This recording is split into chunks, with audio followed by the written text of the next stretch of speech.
خدا کی جس نے اس کارخانہ قدرت کو وجود بخشا، جو میرا آپ کا اور اس ساری کائنات کا خالق و مالک، رازق و مربی اور نگہبان ہے۔ سبحان اللہ و بحمدہ، سبحان اللہ العظیم۔ اور لاکھوں کروڑوں درود و سلام اللہ کے آخری نبی حضرت محمد رسول اللہ صلی اللہ علیہ وسلم پر، تمام صحابہ کرام رضوان اللہ علیہ اجمعین، اور اللہ کے ان سارے نیک بندوں پر جن کی بے پناہ قربانیوں، ایثار اور لازوال جدوجہد کی بدولت اس کائنات میں حق کا بول بالا ہوا اور ہم سب کو زندگی گزارنے کا صحیح شعور اور سلیقہ نصیب ہوا۔ آپ سب ایک مرتبہ درود پاک پڑھ لیجئے۔ اللہم صلی علی سیدنا مولانا محمد وعلی آل سیدنا مولانا محمد مبارک وسلم۔ رب اشرح لی صدری ویسر لی امری واحلل عقدۃ من لسانی یفقہوا قولی۔ سبحانک لا علم لنا الا ما علمتنا انک انت العلیم الحکیم۔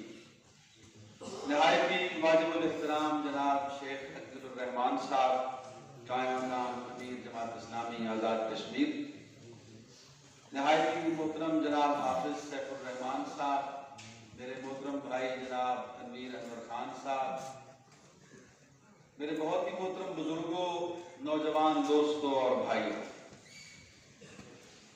محترم حافظ صاحب نے بالکل ٹھیک کہا کہ اہل کشمیر کی محبت مجھے خاص طور پر، میں اسلام آباد سے آپ کے پروگرام کے لیے بلکہ سیدھا یہیں پہ ہی آیا ہوں، اور یہ محبت پچھلے کئی دنوں سے میں تنویر بھائی سے بھی کہہ رہا تھا۔ ابھی ایک دن پہلے آپ صاحب محترم میں بھنبر گیا ہوا تھا، اور اس سے پہلے بھی کشمیر کا ایک پروگرام، اور اس سے پہلے بھی، تو یہ مجھے ایسے لگ رہا ہے کہ جیسے ہفتے ڈیڑھ کے اندر یہ چوتھا پروگرام ہے اہل کشمیر کے ساتھ۔ تو الحمدللہ اللہ تعالیٰ یہ محبتیں قائم رکھے۔ میرے بھائیوں اور دوستوں، آپ بہت خوش نصیب ہیں، بڑے ہی اونچے بخت والے لوگ ہیں کہ جو اللہ کے دین کو سننے، سمجھنے، اس پہ عمل کا ایک عزم نو کرنے یہاں تشریف لائے ہیں۔ دور دراز سے سفر کر کے 3-4 دن آپ ایک طرح سے اس مسافرت کے اندر گزاریں گے۔ اللہ رب العزت آپ کو ہر قدم پہ نیکی عطا فرمائے، اجر عطا فرمائے، اور آپ کا یہاں رہنا، آپ کا یہاں وقت گزارنا آپ کے لیے سرمایہ حیات بن جائے اور آخرت میں توشہ نجات بن جائے۔ حقیقی کامیابی تو یہی۔ اس وقت جو موضوع پیش نظر ہے وہ ہے اقامت دین کے لیے انفاق فی سبیل اللہ۔ میں نے آپ کے سامنے 3 آیات کی تلاوت کی ہے، جس میں پہلی آیت رسول اکرم صلی اللہ علیہ وسلم کا مقصد رسالت بیان کیا گیا ہے، مقصد نبوت بیان کیا گیا ہے، اور وہ کیا ہے؟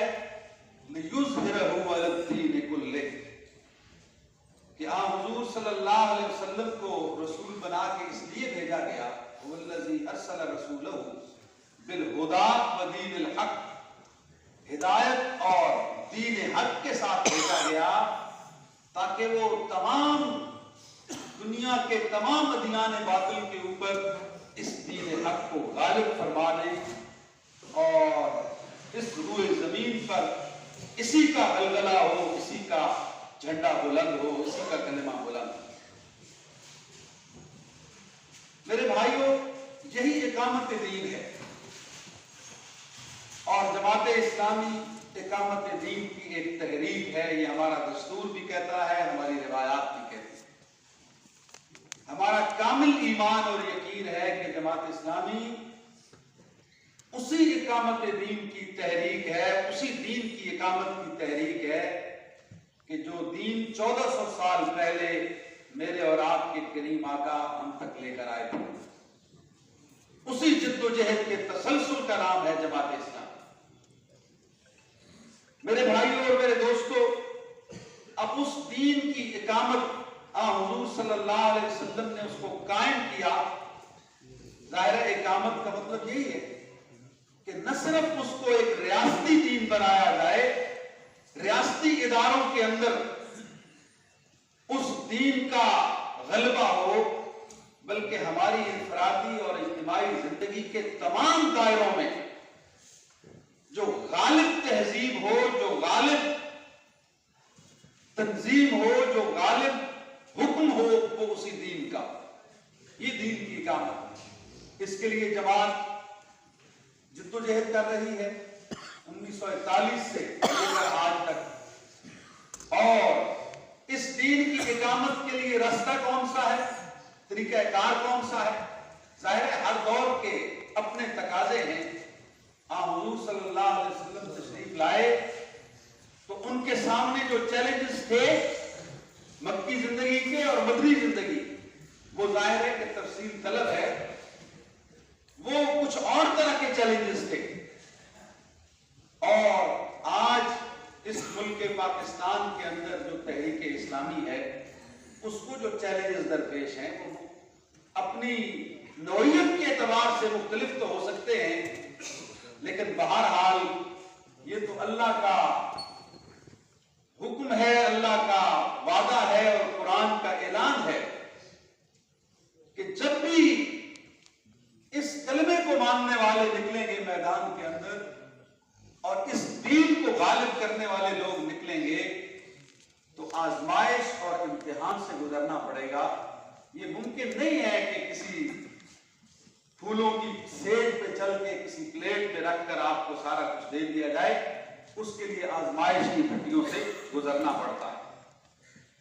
چنانچہ مولانا مودودی رحمت اللہ علیہ نے اپنی مختلف تقریروں کے اندر، جو آج رودادوں کی صورت میں ہمارے پاس موجود ہیں، دیگر کتب کے اندر ان کے حوالہ جات موجود ہیں، انہوں نے جو طریقہ کار یہاں پر اقامت دین کا ہمیں بتایا ہے وہ ایک جد و جہد ہے، سرعام جد و جہد ہے، مسلسل جد و جہد ہے، اور ظالم اور جابر کی آنکھوں میں آنکھیں ڈال کر اس کے سامنے کلمہ حق کہنا اور اس کلمہ حق کے لیے اپنی جان مال ہر لحاظ سے قربانی کے لیے اپنے آپ کو تیار رکھنا۔ اور یہ جو الیکشن ہے، جماعت اسلامی مختلف پروگرام کرتی ہے، خود یہ پروگرام ہے، کانفرنسیں ہیں، جلسہ عام ہے، اور پھر الیکشن ہے، اس کی کمپین ہے۔ اس سارے کا مقصد کیا ہوتا ہے؟ اس سارے کا مقصد کیا ہے کہ لوگوں تک اللہ کے دین کا پیغام پہنچایا جائے، لا الہ الا اللہ محمد رسول اللہ۔ اس کا مقصد کیا ہے، اس کا مطلب کیا ہے؟ جماعت اسلامی اور اس کے ساتھ چلنے والے لوگوں کے مقاصد اس کے علاوہ اور کچھ بھی نہیں ہے کہ ہم اس جد و جہد میں شامل ہو جائیں اور اس کے ذریعے سے اپنے رب کو راضی کریں۔ میرے بھائیوں اور میرے دوستوں، اب انفاق فی سبیل اللہ کیا چیز ہے؟ ظاہر ہے یہ ایک قرآن کی اصطلاح ہے جس سے میرا نہیں خیال کہ میرے سامنے بیٹھے ہوئے لوگوں میں سے کوئی ایک فرد بھی ناواقف۔ یہ بہت معروف اصطلاح ہے، اللہ کے راستے میں خرچ کرنا۔ اور اللہ تعالیٰ نے بھی اپنی کتاب کے اندر مختلف مواقع کے اوپر اور مختلف جگہوں کے اوپر اس کا حکم دیا۔ یعنی آپ قرآن عظیم الشان کھولتے ہی جو پہلی سورت سورہ فاتحہ کے بعد سورہ بقرہ شروع کرتے ہیں تو وہاں کیا ہے؟ الف لام میم ذالک الکتاب لا ریب فیہ ھدی للمتقین الذین یؤمنون بالغیب ویقیمون الصلاۃ ومما رزقناہم ينفقون۔ جو اہل قرآن ہیں، جو اہل تقوی ہیں، جو لوگ اس قرآن سے ہدایت یافتہ ہو سکتے ہیں، ان کی صفات کیا ہیں؟ ایمان بالغیب، وہ ایمان بالغیب رکھتے ہیں، وہ یقیمون الصلاۃ، اقامت صلاۃ، نماز قائم کرتے ہیں۔ اور پھر تیسری صفت کیا ہے؟ تیسری صفت نہ روزہ ہے، نہ حج ہے، نہ زکوٰۃ ہے، وَمِمَّا رَزَقْنَاهُمْ يُنْفِقُونَ، جو کچھ ہم نے انہیں دے رکھا ہے، رزق عطا کیا ہے، اس میں سے وہ خرچ کرتے ہیں، اللہ کے راستے میں خرچ کرتے ہیں، انفاق فی سبیل اللہ، انفاق فی سبیل اللہ کی جو معروف قسمیں ہمارے سامنے ہیں یا جو طریقے ہمارے سامنے ہیں، ان میں ایک یہ ہے کہ افراد پر خرچ کیا جائے، ان کی ضروریات کو پورا کیا جائے۔ اس کے لیے دنیا بھر میں اور پھر اسی طرح پاکستان بھر میں تنظیمیں موجود ہیں۔ انفرادی طور پر بھی لوگ یہ کام کرتے ہیں اور اجتماعی طور پر بھی خود جماعت اسلامی سے منسلک الخدمت فاؤنڈیشن ایک بہت بڑی NGO ہے، بہت بڑی تنظیم ہے، ظاہر ہے جس سے آپ سب واقف ہیں، اور الحمدللہ اس کا کام بھی بہت نمایاں ہے۔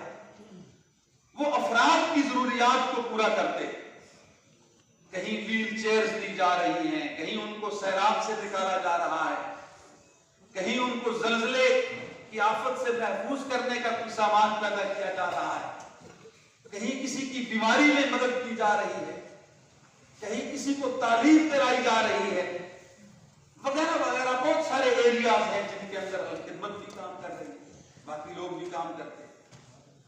اور انفاق فی سبیل اللہ کا جو دوسرا دائرہ ہے وہ یہ ہے کہ اس دین کی خدمت کی جائے۔ اچھا، اس پر اگر بغور بنظر غائب اس کا مطالعہ کیا جائے کہ دونوں میں سے اہم کیا ہے اور زیادہ اہم کیا ہے، کوئی شک نہیں کہ افراد کی خدمت کرنا، خدمت خلق، انسانیت کے کام آنا، اس سے بڑی اور کیا بات ہو سکتی ہے۔ درد دل کے واسطے پیدا کیا انسان کو، ورنہ تاب کے لیے کچھ کم سے کرو گیا۔ اور گجر اقبال نے کہا کہ خدا کے عاشق تو ہیں ہزاروں، بنوں میں پھرتے ہیں مارے مارے، میں اس کا بندہ بنوں گا جس کو خدا کے بندوں سے پیار ہوگا۔ خدا کے بندوں کی مدد کرنا، ان کے کام آنا، خیر الناس من ینفع الناس، اس سے بھلا کون ہو سکتا ہے، اس سے بہتر کون ہو سکتا ہے۔ لیکن مجھے یہ بتائیے کہ آپ ساری زندگی یہ کام کرتے رہے، لیکن آپ کی ریاستی اداروں کے اندر بھی، آپ کی انفرادی اور اجتماعی زندگی کے تمام دائروں کے اندر اگر آپ کے اوپر وہ لوگ مسلط ہیں اور آپ کی باغڈور ان ہاتھوں میں ہے جو نہ امانت دار ہیں، نہ دیانت دار ہیں، نہ وہ سچے لوگ ہیں، وہ دھوکے باز، تو یہ کام تو آپ کرتے رہیں گے، اللہ اس کا اجر بھی دے گا، لیکن کوئی بڑا انقلاب، کوئی بڑی تبدیلی، کوئی خوشحالی آپ کبھی نہیں لا سکیں۔ اسی لیے مولانا مودودی رحمت اللہ علیہ نے فرمایا، اور ہماری دعوت کا یہ نقطہ ہے کہ جب تک آپ یہ امامت اور قیادت فاسق اور فجار لوگوں سے چھین کر صالحین کے سپرد نہیں کریں گے، امانت دار اور صادقین کے سپرد نہیں کریں گے، تب تک کوئی بڑی تبدیلی آنے والی نہیں ہے، کوئی خوشحالی آنے والی نہیں۔